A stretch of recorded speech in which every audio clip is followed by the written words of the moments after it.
Delhi liquor scam లో BRS MLC Kalvakuntla కవితకు CBI నోటీసులు పంపింది. ఫిబ్రవరి 26న విచారణకు రావాలని నోటీసులో పేర్కొంది. ఇప్పటికే పలుమార్లు ఈడీ దర్యాప్తు సంస్థ కవితకు నోటీసులు పంపగా ఆమె హాజరు కాలేదు. మరి ఈసారైనా సిబిఐ విచారణకు హాజరవుతారో లేదో అనేది ఆసక్తికరంగా మారింది.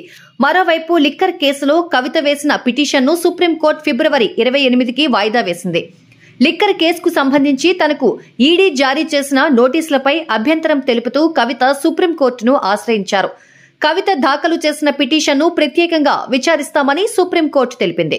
గతంలోని కవిత నుంచి వాంగ్మూలం రికార్డు చేయగా తాజాగా మరోసారి నోటీసులు జారీ చేయడం హాట్ టాపిక్ గా మారింది. ఈ కేసుపై ఆరోపణలు ఎదుర్కొంటున్న ఆమ్ ఆద్మీ పార్టీ కీలక నేతలు పలువురు ఇప్పటికే జైలు శిక్ష అనుభవిస్తున్నారు. మరి కవితను విచారణలో ఏమేమి అడుగుతారు? అసలు కవిత విచారణకు హాజరవుతారా? ఒకవేళ విచారణ జరిగితే ఆ తర్వాత ఈడీ ఎలాంటి యాక్షన్ తీసుకుంటుంది అనేది ఆసక్తికరంగా మారింది.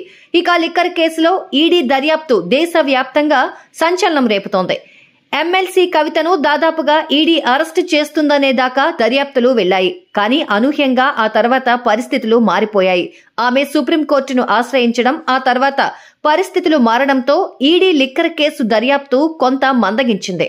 ఇదే విషయాన్ని కాంగ్రెస్ హైలైట్ చేసి బీఆర్ఎస్ బీజేపీల మధ్య పొత్తు ఉన్నదని తీవ్ర ఆరోపణలు చేసింది. ఈ ఆరోపణలను తెలంగాణ సమాజంలోని చాలా మంది నమ్మారు.